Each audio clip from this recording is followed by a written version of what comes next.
Welcome to my office today. We've got the foundation walls poured, and what I've been doing now is just going through and checking them and the footings to make sure that everything that is here matches what's on the plan.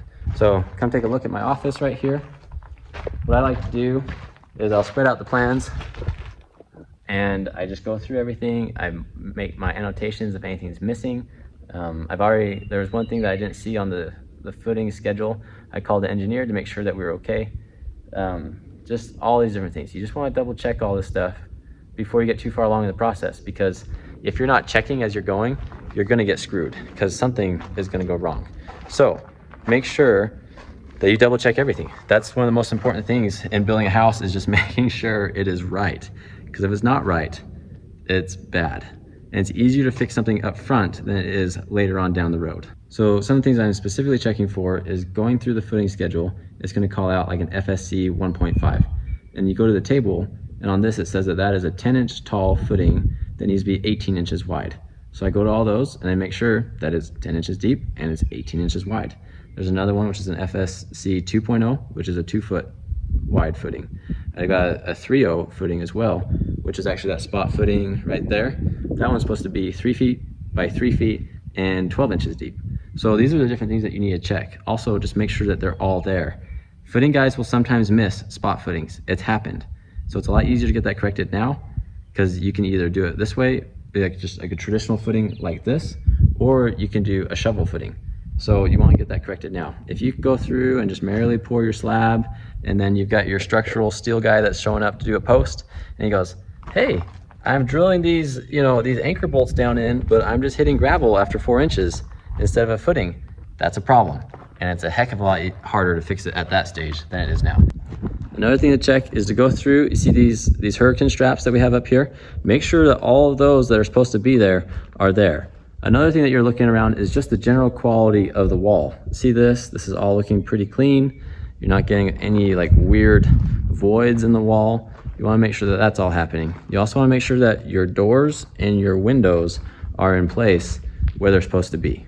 Another thing is to walk around the site and just make sure everything's looking clean, obviously, but also make sure that your tar guys are going to have room where they can actually get around everything.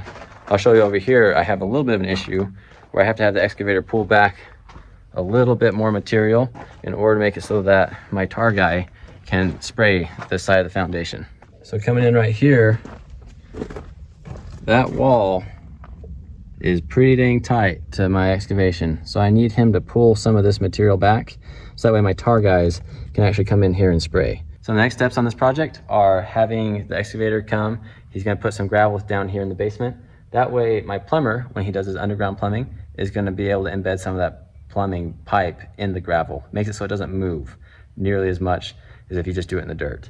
I highly recommend going that route. It's a lot better route to take than just doing it in the dirt. So anyways, a little bit of gravel in the basement for the plumber. We're gonna do the underground plumbing. We're gonna inspect the underground plumbing. We're also gonna put tar on the foundation walls.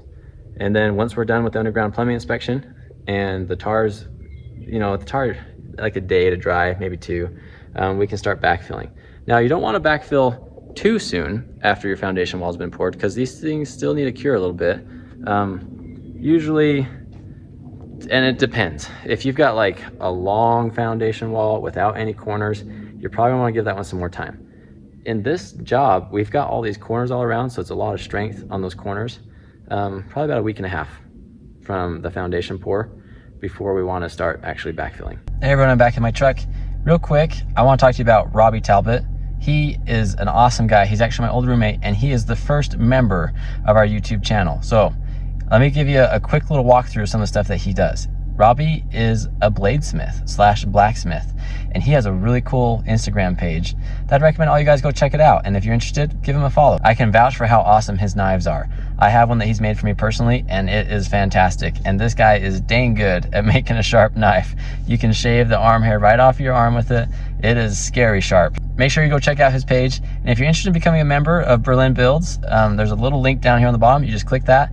And what that is you can do a direct payment to me each month just to help support the channel.